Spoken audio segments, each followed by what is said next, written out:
ایک اور اہم سوال انہوں نے کیا ہے کہ بچوں کی پیدائش کے وقت جو بچوں کے سر پر بال ہوتے ہیں اور جمال بال جنہیں کہا جاتا ہے ان کا کیا کیا جائے؟ عام طور پر کچھ دنوں بعد اسے نکال کر اتنے ہی وزن کی کوئی چیز جو ہے خیرات کی جاتی ہے، کیا یہ مناسب ہے؟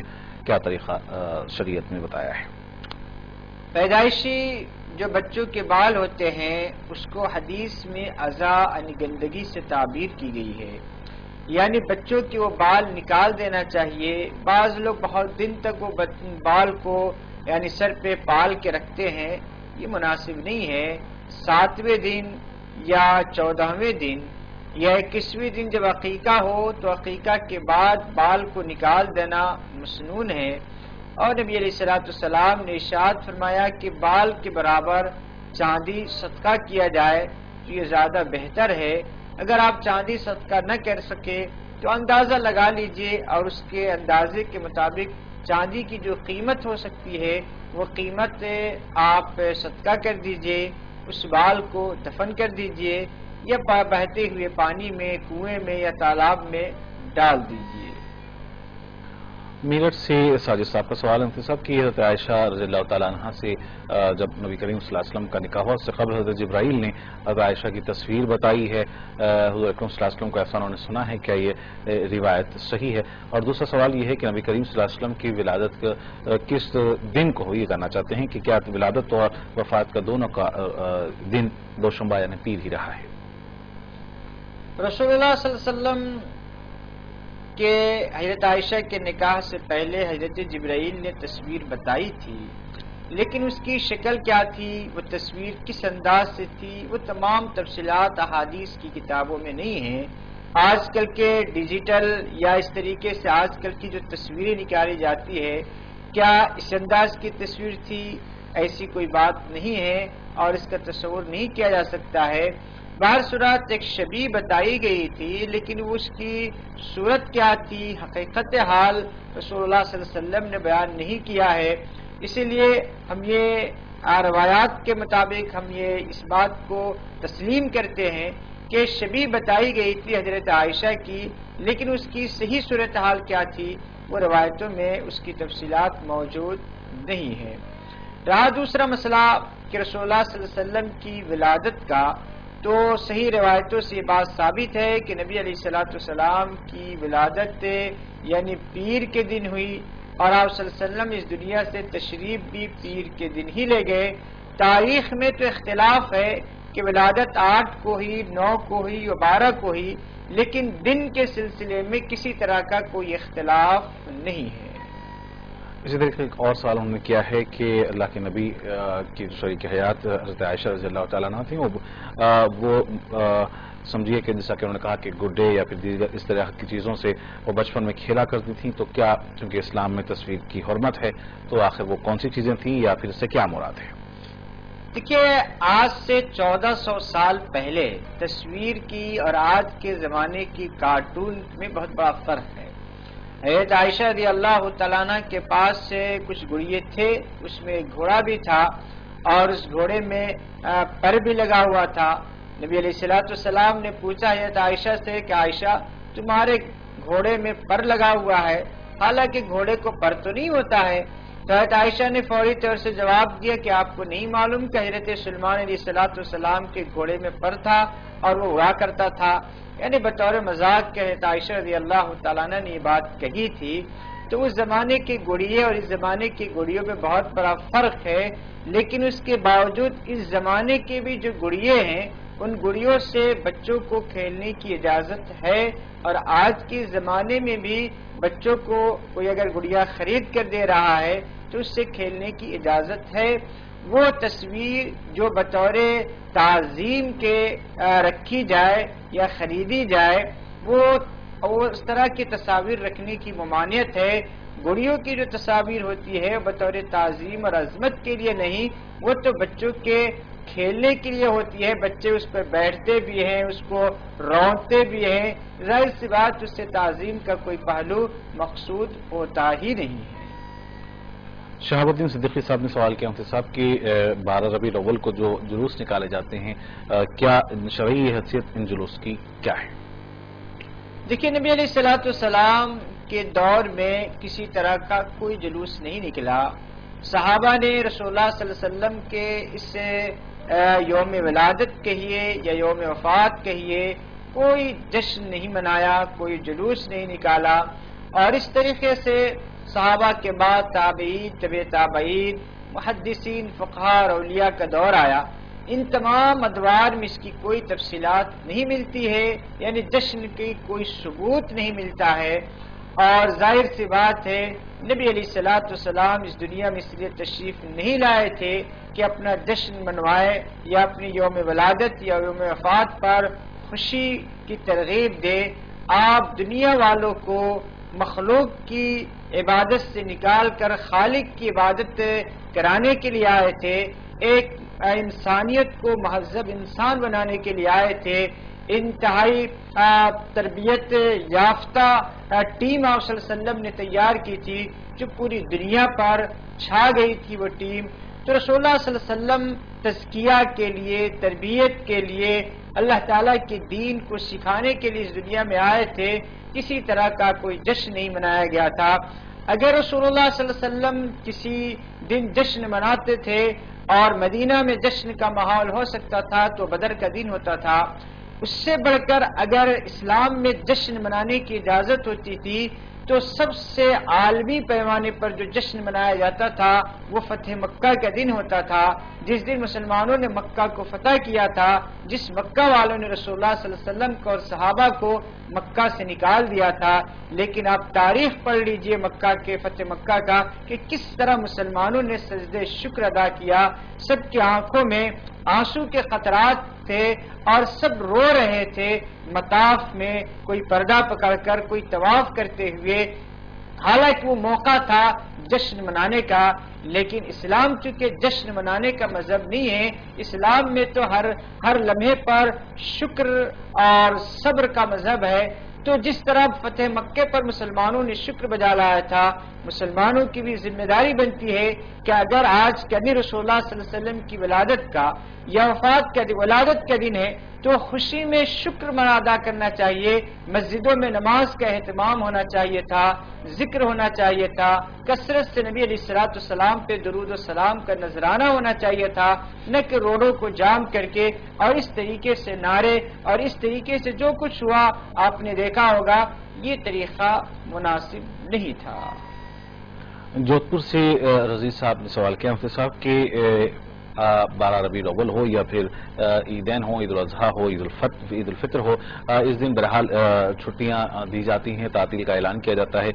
نہ صرف یہاں پر ہندوستان میں بلکہ تمام عالم اسلام میں اور پھر تقریباً دنیا کے کئی ممالک میں چھٹی دی جاتی ہے. آپ کا سوال یہ ہے کہ کیا حدیث سے بھی اس طریقے کی کوئی چھٹی عیدین کے دن پہ یا پھر اس دن اپنے کام سے اپنے آپ کو فارغ کر لینے کی کوئی روایت ہمیں ملتی ہے؟ دیکھیے آپ کیوں مصیبت مول لے رہے ہیں؟ اگر ادارے کی طرف سے کسی تنظیم والے چھٹی دے رہے ہیں تو اس کو خوشی سے قبول کیجئے. خوشی کا مطلب، چھٹی کا مطلب یہ نہیں ہے کہ ہر کام سے آپ کو چھٹی ملے گی. آپ گھر کا کام کر سکتے ہیں، آپ اپنی بیوی بچوں کی ضروریات کو پوری کر سکتے ہیں. یہ آفس میں چھٹی ہے، اسکول میں چھٹی ہے تو اس کا مطلب یہ نہیں کہ آپ کو گھر میں بھی چھٹی مل گئی، آپ صبح سے لے کر فجر سے لے کر مغرب تک آپ سو جائیں. گھر کے کام و کاج کر سکتے ہیں، گھر کی اپنی ضروریات کو پوری کر سکتے ہیں، آپ اپنے بچوں کے ساتھ عید کی خوشیاں منا سکتے ہیں. تو اس لیے چھٹی دی جاتی ہے تاکہ گھر والوں کے ساتھ مل کر آدمی اپنی خوشی کو بانٹ سکے، خوشیوں میں ان کو شریک کر سکے. کام تو زندگی بھر کرنا ہے، لیکن اگر آپ عید کے دن بھی کام کرنا چاہتے ہیں تو آپ ضرور کیجئے. شرعاً کوئی ممانعت نہیں ہے. آپ عید کی نماز پڑھ لیجئے، اس کے بعد سے لے کر آپ 24 گھنٹے کام کرتے رہیے. شرعاً ایسی کوئی ممانعت نہیں ہے کہ عیدین کے دن کسی طرح کا کوئی کام کرنا ناجائز ہو. درست ہے اور کام کیا تو کوئی ناجائز کام کیا اور نہیں کیا تو کوئی ثواب کا کام کیا، ایسی کوئی تاکید قرآن و سنت میں موجود نہیں ہے. ناظرین کالر سب فون لائن پر ہمارے ساتھ ہیں، انہیں پروگرام میں شامل کرتے ہیں. السلام علیکم. وعلیکم السلام ورحمۃ اللہ وبرکاتہ. جی پروگرام میں آپ کا استقبال ہے. کون سا آپ کہاں سے؟ میں سری نگر سے بول رہا ہوں، نذیرہ ہوں. سری نگر سے اپنا نام بتائیں. نذیرہ ہوں بٹ. جی فرمائیے محترم، کیا سوال؟ میرا سوال یہ ہے. آپ کی آواز بڑی دھیمی آ رہی ہے، اپنی آواز کو ذرا کچھ بلند. ہاں، میرے سوال یہ ہے جی. ہم اسلام میں 2 دن عید کے 2 دن 2 عید جو ہمارے ہیں، یا اور کوئی بڑا دن ہے ہمیں؟ ٹھیک ہے، اسلام میں عید کے 2 دن ہیں، کیا اس کے علاوہ بھی کوئی اور عید ہے یہ جاننا چاہ رہے ہیں آپ؟ ٹھیک ہے، اور انشاءاللہ آپ کے سوال کو شامل کرتے بہت شکریہ محترم، پروگرام میں شامل ہونے کال کرنے کا. ایک اور کال شخص ہمارے ساتھ ہیں. السلام علیکم. السلام علیکم. وعلیکم السلام. جی، پروگرام میں آپ کا استقبال ہے. کون صاحب کہاں سے؟ عبداللہ فروٹلہ. جی عبداللہ صاحب فرمائیے کیا سوال ہے؟ یہ قرآن یا ٹی وی ایک روم میں رہ سکتے، جگہ کی تنگی ہے تو. ٹھیک ہے، ضرور انشاءاللہ. اور ایک جی جی جی کیا فضائل اعمال پھر ایسے نہیں پڑھنا ہوتے؟ جی ٹھیک ہے، ضرور انشاءاللہ آپ کے سوال کو شامل کریں گے. بہت بہت شکریہ عبداللہ صاحب پروگرام میں شامل ہونے اور کال کرنے کا. ناظرین، ایک اور کالر شخص ہمارے ساتھ ہیں. السلام علیکم. وعلیکم السلام. جی میرا سوال یہ ہے کہ مطلب جیسے نماز پڑھتے ہیں جی مفتی صاحب نے بولا تھا کہ جمعے کے دن پڑھنا آپ چاہتے ہیں تو جیسے ہم ہفتے میں 1-2 دن پڑھ لیتے ہیں، پھر اس کے بعد زیادہ ہو جائے گا، تو اس کے لیے کوئی گناہ تو نہیں ہوگا؟ دوسرا سوال یہ ہے کہ ایک اور مرتبہ اپنا پہلا سوال دوہرا دیں آپ. جیسے صلاۃ الفجر کی نماز جو ہے ہفتے میں 2-3 مطلب 2-3 مرتبہ پڑھ لیتے ہیں، پھر ناز ہو جاتا ہے، تو اس کے لیے کوئی گناہ تو نہیں ہے؟ صلاۃ التسبیح کی نماز. اور دوسرا سوال یہ ہے کہ ہمارے گھر میں سارے لوگ استعمال کرتے ہیں، کھانے ہو گئے تو ہم منع کرتے ہیں، تو کہتے ہیں کہ کوئی گناہ نہیں ہے، یہ کر سکتی ہیں، اس کے لیے مجھے جانکاری چاہیے. ایک اور مرتبہ دوسرا سوال بھی دوہرا دیں آپ تو مناسب ہوگا. یہ ہمارے گھر میں نا سبھی لوگ جو ہیں بڑے بڑے ہیں، مطلب 24 سال 25 سال 30 سال کے، یہ لوگ کھڑے ہو کے استنجا کرتے ہیں، ہم منع کرتے ہیں تو کہتے ہیں اس کے لیے کوئی گناہ نہیں، کر سکتے ہیں. ٹھیک ہے ٹھیک ہے، ضرور انشاءاللہ آپ کے سوال کو شامل کرتے ہیں. بہت شکریہ پروگرام میں شامل ہونے کال کرنے کا. ہلو جی ایک اور کالر شخص ہمارے ساتھ ہیں. السلام علیکم. ہلو جی آپ کی آواز آ رہی ہے. السلام علیکم، پروگرام میں آپ کا خیر مقدم. وعلیکم السلام، پروگرام میں آپ کا استقبال ہے. جی فرمائیے کیا سوال ہے؟ میرا سوال ہے کہ جیسے عید کے دنوں میں جی اپنے داماد کے سامنے آ سکتے ہیں، عدت اور کے دوسرا سوال یہ ہے جیسے بھانجے ہیں عدت کے دنوں میں پہلا سوال آپ نے کیا کیا؟ ذرا آپ کی آواز آہستہ آ رہی ہے. داماد کے سامنے آ سکتی ہے، اور ٹھیک ہے، دوسرا سوال. داماد اور بھانجے. ٹھیک ہے ٹھیک ہے، دوسرا سوال. بھانجے. اور دوسرا سوال میرا یہ ہے جیسے میت ہو جاتی ہے جی اس کے بعد تو وہ کھانا کھلاتے ہیں 20 دن کو، جی 40 دن تک بولتے ہیں، جی یہ صحیح ہے یا غلط ہے؟ ایسے میت ہونے کے 40 دن بعد جو کھانا کھلایا 40 جاتا ہے. دن تک جو کھانا کھلاتے ہیں. ٹھیک ہے، ضرور انشاءاللہ آپ کے سوال کو شامل کریں گے. بہت بہت شکریہ پروگرام میں شامل ہونے کال کرنے کا. ایک اور کالر اس وقت ہمارے ساتھ ہیں. السلام علیکم. السلام علیکم. وعلیکم السلام، پروگرام میں آپ کا استقبال ہے. کون صاحب کہاں سے؟ میں کشمیر سے مدثر بول رہا ہوں. جی محترم فرمائیے کیا سوال ہے؟ جناب میرا سوال یہ ہے کہ جو ایک عید میلاد النبی صلی اللہ علیہ وسلم کے جلوس نکال رہے ہیں، کیا یہ جائز ہیں؟ ٹھیک ہے، کوئی اور سوال؟ بس اتنا ہی. ٹھیک ہے، ضرور انشاءاللہ آپ کے سوال کو شامل کریں گے. بہت بہت شکریہ محترم پروگرام میں شامل ہونے کال کرنے کا. مفتی صاحب 2 سوالات ہیں. ایک ابھی جیسا کہ کشمیر سے مدثر صاحب نے سوال کیا کہ کیا عید میلاد النبی کے دن جلوس نکالنا یہ کیا اس کی اجازت ہے، اور سری نگر سے ہمارے کالر نے سوال کیا ہے کہ اسلام میں 2 عیدیں ہیں تو کیا اس کے علاوہ بھی کوئی اور عید ہو سکتی ہے؟ بہرحال اس طریقے کے اور سوالات ہو سکتے ہیں. آج 12 ربیع الاول تھی، نہ صرف ہندوستان میں بلکہ تقریباً ہماری ایشیائی ممالک میں، اور پھر بہرحال آج کا جو دن تھا وہ 12 ربیع الاول کے حوالے سے بہت سارے مقامات پر جلوس نکالے گئے. کل کے پروگرام میں ہم نے اس تعلق سے بات کی تھی. اب انشاءاللہ اس تعلق سے آئندہ بھی تفصیل سے گفتگو کر سکتے ہیں، اور پھر مفتی صاحب نے آج کے بھی پروگرام میں اس تعلق سے مزید کافی گفتگو کی تھی. مزید زیادہ اور اس پر ہمیں گفتگو کرنے کی میں سمجھتا ہوں کہ ضرورت نہیں ہے، لیکن پھر بھی 2 کالرس نے ہمارے سوال کیے ہیں. میں ایک مرتبہ چاہوں گا مفتی صاحب سے کہ اس موضوع پر ایک اور مرتبہ آخر مرتبہ اپنا اظہار خیال فرمائیں. نبی علیہ الصلوۃ والسلام نے ارشاد فرمایا لنا عیدان، کہ ہمارے لیے ہم مسلمانوں کے لیے 2 ہی عید ہے. رسول اللہ صلی اللہ علیہ وسلم کے اس فرمان کے بعد اب کسی تیسری عید کی کوئی گنجائش نہیں ہے. ایک تو رمضان کے بعد جو عید منائی جاتی ہے جس کو عید الفطر کہتے ہیں، حج کے تکمیل کے بعد ایک عید منائی جاتی ہے جس کو عید قربانی کہتے ہیں. مسلمانوں کے لیے بس یہی 2 عید ہے، تیسری عید کا اسلام میں کوئی تصور نہیں ہے. رسول اللہ صلی اللہ علیہ وسلم کا اس دنیا میں تشریف لانا یقیناً مسلمانوں کے لیے بہت خوشی کی بات ہے، لیکن سوال یہ ہے کہ خوشی منانے کا طریقہ کیا ہونا چاہیے، جشن منانے کا طریقہ کیا ہونا چاہیے۔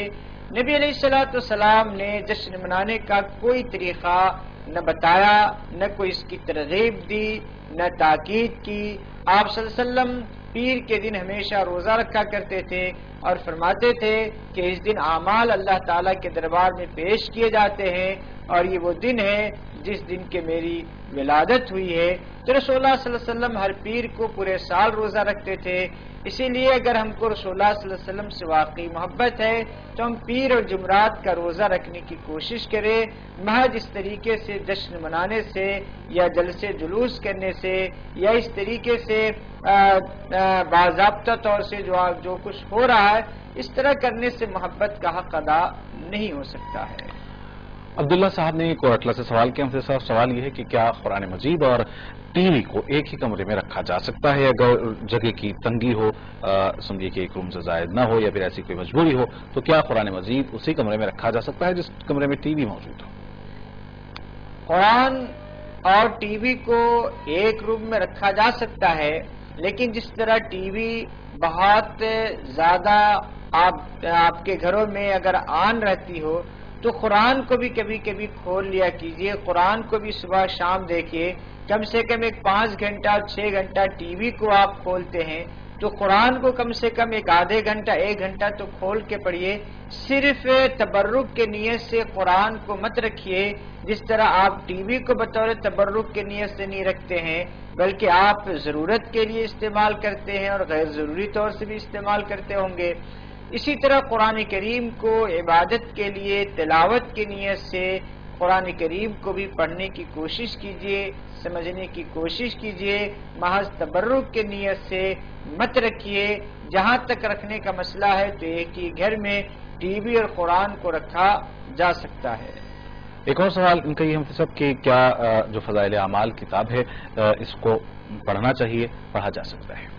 دیکھیے، فضائل اعمال کا مطلب یہ ہوتا ہے کہ اعمال کی فضیلت، یعنی نماز پڑھنے کے کیا فائدے ہیں، زکوٰۃ صدقات خیرات کے کیا فائدے ہیں، قرآن کی تلاوت کے کیا فائدے ہیں، حج کے کیا فائدے ہیں، روزے اور زکوٰۃ کے کیا فائدے ہیں۔ اس کتاب میں صرف ترغیب سے متعلق روایات کو انہوں نے جمع کر کون سمجھائے کیسا کرنا ہے، اس کا حل کیا ہے؟ ضرور انشاءاللہ، جیسا کہ ہم نے اس سے پہلے کہا ہے کہ اس پر گفتگو ہو چکی ہے، لیکن انشاءاللہ آپ نے چونکہ سوال کیا ہے، پروگرام کے آخر میں ہم دوبارہ آپ کے سوال کو شامل کرتے ہیں۔ پروگرام دیکھتے رہیے راہ ہدایت۔ ایک اور کالر صاحب ہمارے ساتھ ہیں۔ السلام علیکم۔ السلام علیکم۔ السلام علیکم۔ پروگرام میں آپ کا خیر مقدم ہے، کون صاحب کہاں سے؟ عبداللطیف صاحب، پروگرام میں استقبال ہے، فرمائیے عبداللطیف صاحب کیا سوال ہے؟ مبارکباد دے رہا ہوں آپ کو ریٹنگ کو دیکھ کے۔ جی جزاک اللہ عبداللطیف صاحب۔ جی جزاک اللہ، جی جزاک اللہ، جی جی جزاک اللہ، جی جزاک اللہ۔ کوئی سوال ہو عبداللطیف صاحب آپ کا؟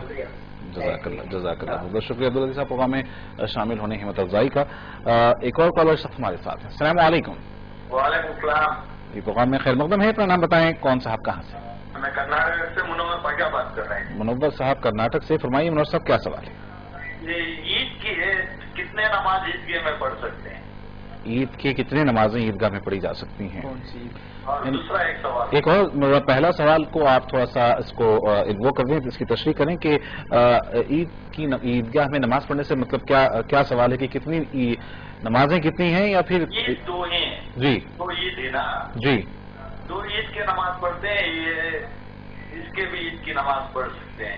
ٹھیک ہے، ضرور انشاءاللہ آپ کے سوال کو شامل کریں۔ جی جی یہ جشن میلاد النبی صلی اللہ علیہ وسلم مناتے نا، جی، اور مسجد میں کچھ پکا کے کھانا سالنا پکا کے ایک ہفتے نا پھر فاتحہ دلا سکتے ہیں کیا نہیں دلا سکتے؟ ٹھیک ہے، ضرور انشاءاللہ آپ کے سوال کو شامل کریں گے، پروگرام دیکھتے رہیے راہ ہدایت۔ ایک اور کالر صاحب ہمارے ساتھ ہیں۔ السلام علیکم۔ جی، کون صاحب کہاں سے؟ میں دلی سے نعیم رضی بول رہا ہوں۔ نعیم صاحب، فرمائیے کیا سوال ہے؟ میں یہ پوچھنا چاہ رہا ہوں، یہ جو زکوٰۃ دیتے ہیں تو وہ کون دے سکتا ہے، کتنے پیسے کس کے پاس ہو جو دے سکتا ہے؟ ٹھیک ہے. زکوٰۃ کی اگر ہم الفاظ میں بات کریں تو نصاب، کتنا نصاب اگر ہو تو زکوٰۃ دینا پڑتی ہے. ضرور انشاءاللہ آپ کے سوال کو شامل کرتے ہیں. بہت بہت شکریہ پروگرام میں شامل ہونے کال کرنے کا. ایک اور کالر اس وقت ہمارے ساتھ ہیں. اس سے پہلے وقت میں جانے سے پہلے ایک ہمارے خاتون نے ایک سوال کیا تھا کالر نے. ان کا سوال تھا کہ کیا عدت کے دنوں میں خواتین اپنے داماد یا بھانجے کے ساتھ باہر نکل سکتی ہیں یا ان کے ہاں جا سکتی ہیں؟ دیکھیے، عدت کے درمیان خواتین کا غیر ضروری طور سے گھر سے باہر نکلنا مناسب نہیں ہے، لیکن گھر میں اگر داماد آئے یا اس کا بھانجا آ جائے تو اس کے سامنے ہونے میں کوئی حرج نہیں ہے. محرم رشتہ داروں کے سامنے آنے میں کوئی حرج نہیں. ایسا نہیں ہے کہ عورت اگر عدت میں آ گئی تو کسی مرد کو دیکھ ہی نہیں سکتی ہے، ایسا کوئی مسئلہ نہیں ہے. تو عدت کے درمیان داماد اور بھانجے کو دیکھنا اور بوقت ضرورت ان سے گفتگو کرنے کی بھی اجازت ہے. ان سے اس سے سوال سامنے آتا ہے کہ کیا ساس اور داماد کے درمیان مطلب کہ کوئی محرم کا رشتہ ہے یا پھر آپس میں ایک دوسرے سے بات چیت کر سکتے ہیں؟ ساس اور داماد کا جو رشتہ ہے یہ محرم کا رشتہ ہے. یعنی ایک مرتبہ جب کسی لڑکی سے کوئی آدمی نکاح کر لیتا ہے تو پھر اس کی جو ساس ہوتی ہے وہ ہمیشہ ہمیش کے لیے حرام ہو جاتی ہے، پھر اس سے کبھی وہ نکاح نہیں کر سکتا ہے. اسی لیے داماد سے گفتگو کی جا سکتی ہے، بات چیت کی جا سکتی ہے، لیکن اگر دونوں کے عمروں میں بہت زیادہ فرق نہ ہو تو خلوت اور تنہائی سے بہر صورت فتنے کے اندیشے کی بنیاد پر بچنا چاہیے. نسیم صاحب نے سوال کیا مفتی صاحب کہ حضرت آدم علیہ السلام کا نکاح کس طریقے سے ہوا اور کس نے نکاح پڑھایا. بہرحال بہت سارے ناظرین پتہ نہیں کیا وجہ جاننا چاہتے ہیں کہ حضرت آدم علیہ السلام کا نکاح کب ہوا، کیسے ہوا، کس نے پڑھایا.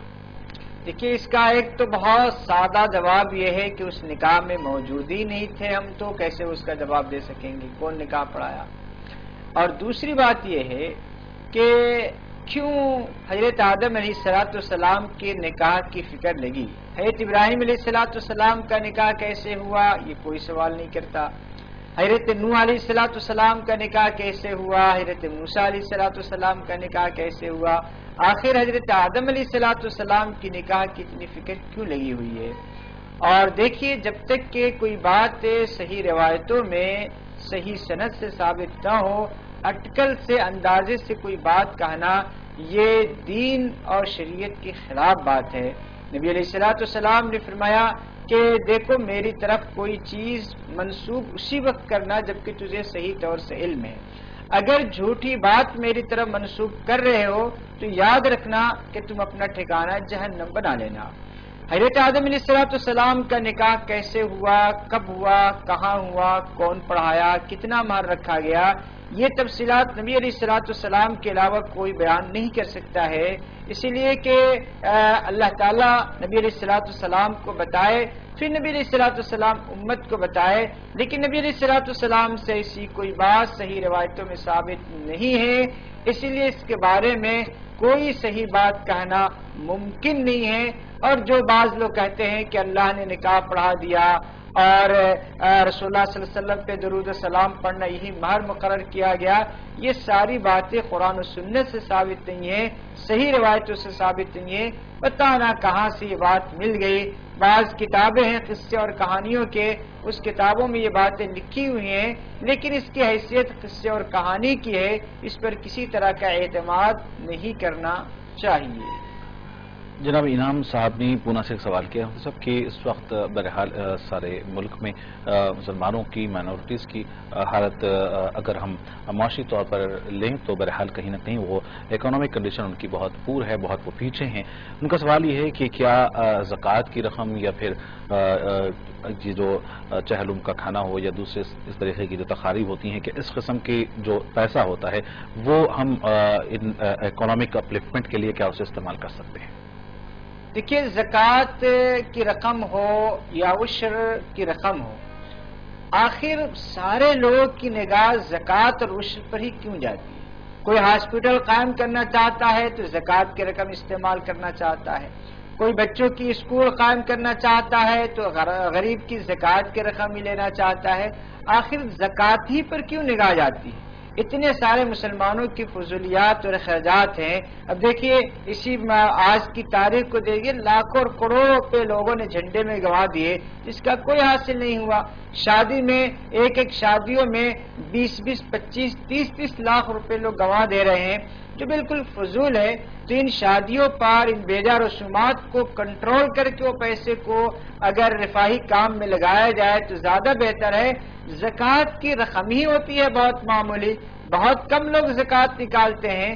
اگر زکوٰۃ سے آپ ہاسپٹل قائم کر دے، اسکول قائم کر دے، پھر غریب کا پیٹ کیسے بھرے گا؟ اس کے کپڑے کہاں سے میسر ہوں گے؟ ان کے بچوں کی روزی اور روٹی کا مسئلہ کیسے حل ہوگا؟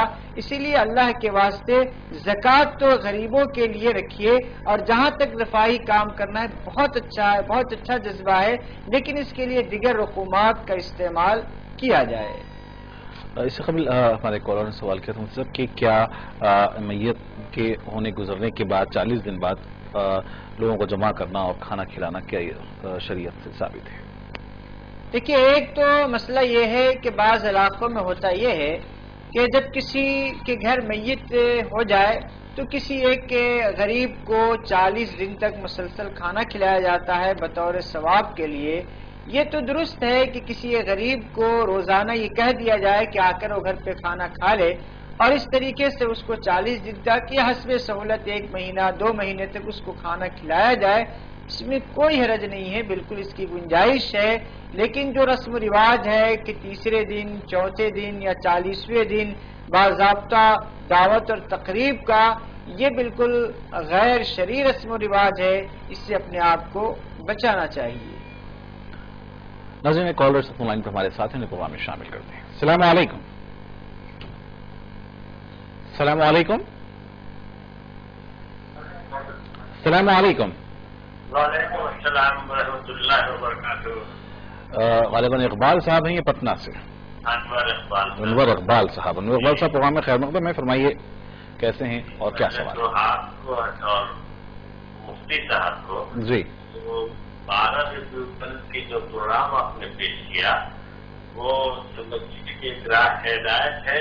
جو لوگ باتیں سب پہ لائٹ راؤ کی تھی، زبردستی تو آپ کر نہیں سکتے. جی بالکل صحیح. اتنی مستند حوالہ پہلی بار اتنا غور سے سنم اور آج بھی دیکھ رہے ہیں. بہت ہو گیا. نہیں سمجھنے والوں کے لیے بھی جو بہرے اور ان کے لیے اطلاع آتی ہے، لیکن بہت اس سے متاثر ہوئے. اور اللہ آپ لوگوں کو پورے چینل کو اسی سے راہ نجات دے کے حسرت میں کیا. آمین. ایک سوال یہ ہے کہ جو ٹی وی پر خلاف پاک ایک روم میں رکھ سکتے یا نہیں رکھ سکتے ہیں، ہم اس کو ڈسکلوز کرنا نہیں چاہتے. میرے فرض میں ہمیشہ ایک منصورے رہتی ہے، جی بازو میں بھی رکھ لیتے ہیں، کبھی اس کو پیچھا بھی پڑ جاتا ہے، اور فرصت کے اوقات میں کچھ بھی ہوتا ہے تو ہم اسی کو نکال کر کے شروع ایک بڑے پیج یا یہ تلاوت کر کچھ اثر کرتے رہتے ہیں. تو اس کی بے حرمتی کا ایک آدمی نے کہا کہ پڑھنے سے زیادہ جو ہے حرمت کو قائم رکھو، ٹھیک رہتے ہو خامخواہ. تو اس کے بارے میں تھوڑا تفصیلی ہم کو ہدایت دے دیجیے. اللہ جزاک اللہ. نگوان کا پروگرام کے لیے دوبارہ ہم آپ کو مبارکباد دیتے. بڑی مستند طریقے سے شوکت صاحب نے کہا. اللہ تعالیٰ اس کو دین دنیا میں اس کا اجراج کرتا ہے. جزاک اللہ. بہت شکریہ انور اقبال صاحب پروگرام میں شامل ہونے کال کرنے کا. ایک اور کالر اس وقت ہمارے ساتھ ہیں. السلام علیکم. وعلیکم السلام. پروگرام میں آپ کا خیر مقدم ہے. کون صاحب کہاں؟ جی میں شہاب الدین اناؤ سے بول رہا ہوں. جی شہاب الدین صاحب فرمائیے کیا سوال ہے؟ جی سوال یہ ہے کہ جیسے ہم لوگوں کا پیسہ بینک میں رہتا ہے جی اور اس کا انٹرسٹ ملتا ہے جی، سب کرتے ہیں غریبوں میں اس طرح سے اس کو نکالتے ہیں. جی جیسے ابھی ہمیں مہینہ بھر کے بعد انٹرسٹ مل رہا ہے بینک سے جی اور 1 مہینے کے بعد ملے گا. لیکن کوئی حاجت مند ایسا غریب ہے تو ابھی اس کو پیسے کی ضرورت ہے، تو کیا ہم اپنے پاس سے پیسہ دے سکتے ہیں اس کو، بعد میں جو بینک سے ملے اس کو اپنے استعمال میں لے سکتے ہیں؟ ٹھیک ہے، ضرور انشاءاللہ آپ کے سوال کو بھی شامل کریں گے. بہت بہت شکریہ. ایک اور کالر ساتھ ہمارے ساتھ ہیں. السلام علیکم. وعلیکم السلام. وعلیکم السلام. پروگرام میں جی ہماری بیٹی کے 3 سال ہو گئے شادی ہو کے. جی سوالات نہیں ہے وظیفہ بتائیے. ٹھیک ہے، تو انشاءاللہ آپ پروگرام دیکھتے رہیے راہ ہدایت، آپ کے سوال مفتی صاحب تک پہنچاتے ہیں. بہت بہت شکریہ. ایک اور مرتبہ مفتی صاحب، ایک سوال زکوٰۃ کے متعلق نعیم صاحب نے دہلی سے کیا تھا. سوال یہ تھا کہ زکوٰۃ کے لیے ہمارے پاس کتنا نصاب ہونا چاہیے تب زکوٰۃ واجب ہوتی ہے، فرض ہوتی ہے؟ دیکھیے، زکوٰۃ کے واجب ہونے کے لیے ضروری ہے، میں سونا اور چاندی کا نصاب آپ کو نہیں بتاتا ہوں، بس ایک معمولی طور سے یہ سمجھ لیجئے کہ کسی آدمی کے پاس سال 70,000 روپے ہو اور اس پر 1 سال گزر جائے اور اس کی وہ ضروریات سے زیادہ بینک میں یا گھر میں رکھا ہوا ہو تو اس پر زکوٰۃ واجب ہوگی، اور 2.5% کے لحاظ سے، یعنی 100 روپے میں 2.5 روپے کے لحاظ سے زکوٰۃ نکالی جائے گی. انور اقبال صاحب نے کال کیا تھا پٹنہ سے، اور ماشاءاللہ پہلے تو انہوں نے پروگرام کی، اور خصوصاً کل کے پروگرام کی جو ربیع الاول اور خصوصاً آج میلاد النبی کے متعلق سوالات و جوابات رہے، اس پر بہرحال انہوں نے تعریف کی ہے اور آپ کے لیے دعا کی، اللہ تعالیٰ دعا کو قبول فرمائے. ان کا سوال یہ مفتی صاحب کہ جیسا کہ بھی ٹی وی اور کلام مجید کو ایک جگہ رکھنے کی بات آئی تھی، اسی حوالے سے ان کا سوال یہ ہے کہ وہ اپنے بیگ میں پنج پارہ یا قرآن مجید کے سمجھیے کہ پارے اور صورتیں رکھتے ہیں تاکہ حسب ضرورت اسے پڑھا جا سکے، لیکن کیا اس سے بے ادبی کا، بے حرمتی کا خدشہ ہے؟ اور اگر بے ادبی اور بے حرمتی کے خدشے سے اگر ہو تو کیا وہ پڑھنے سے زیادہ بے ادبی سے اس سے محفوظ رکھنا وہ چیز اہم ہے؟ دیکھیے، پنج سورہ ہو یا قرآن ہو، اس کا احترام اور اس کے تقدس کو بہر صورت باقی رکھنا ہے، لیکن قرآن کو یا پنج سورہ وغیرہ کو صرف عظمت اور تبرک کے نیت سے ہی رکھنا نہیں ہے، بلکہ اصل مقصد اس سے اس کی تلاوت ہے، اس کو پڑھنا ہے، اس کو سمجھنا ہے، اس پر عمل کرنا ہے. اگر آپ بیگ میں قرآن کریم یا اسی طرح پنج سورہ وغیرہ رکھ لے رہے ہیں اور وہ بیگ کبھی آپ کے سامنے لٹک رہا ہو یا بازو میں لٹک رہا ہو یا کبھی بیگ پیچھے چلے جا رہا ہو تو اس سے اس قرآن یا پنج سورہ کی تقدس اور اس کی عظمت پہ کوئی فرق نہیں پڑے گا. اور چونکہ اس کو آپ بیگ میں رکھے ہوئے ہیں تو بیگ میں ہونے کی وجہ سے یعنی گویا کہ اس کے ساتھ عظمت کا اور تقدس کا معاملہ برقرار رہے گا. آپ بالکل رکھ سکتے ہیں، بہت اچھا عمل ہے آپ کا، اور حسب ضرورت ہے، بوقت ضرورت جب آپ کو فرصت ملے تو آپ اس کو پڑھتے بھی ہیں اور پڑھتے رہنا چاہیے بھی. صرف قرآن کو یا قرآنی آیات کو تبرک کے لیے یا اسی طریقے سے جھاڑ پھونک کے لیے استعمال نہ کیا جائے، بلکہ ثواب اور تلاوت کی نیت سے جب اللہ تعالیٰ موقع دے اس کو پڑھنا چاہیے. ایک خاتون رابعہ صاحبہ نے سوال کیا مفتی صاحب کہ شادی ہو کر 3 سال کا عرصہ ہوا ہے اور کوئی اولاد نہیں ہے، تو اس کے لیے کیا کوئی وظیفہ، دعائیں ہو سکتی ہیں جن سے فائدہ ہو؟ دیکھیے، رب لا تذرنی فردا وانت خیر الوارثین، سورہ انبیاء میں یہ آیت ہے، رب لا تذرنی فردا وانت خیر الوارثین.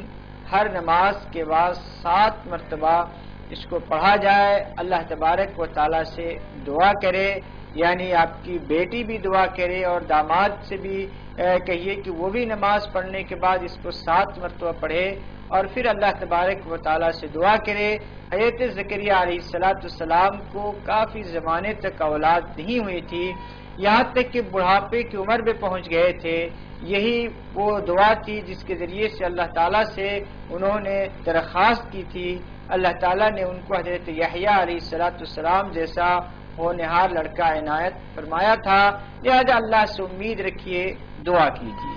شہاب الدین صاحب نے یہ سوال کیا مفتی صاحب کہ بینک میں اگر ہمارا پیسہ رکھا ہوا اور اس کا انٹرسٹ آنا بھی باقی ہو، ایسے میں کوئی شخص کو اگر کچھ سمجھیے کہ پیسوں کی ضرورت ہے اور ہم اس کی مدد کرنا چاہتے ہیں، اسے امداد دینا چاہتے ہیں، تو کیا ہم اسے اپنے پاس کے دوسرے پیسوں میں سے مدد کر دیں اور پھر جو انٹرسٹ کا پیسہ آ رہا ہے وہ پھر ہم استعمال میں لے لیں؟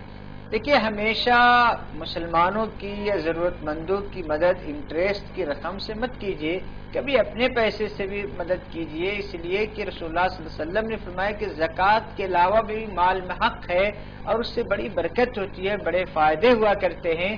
اس لیے کبھی کبھی ایسے موقع پر اپنی خاص رقم سے بھی مدد کرنی چاہیے.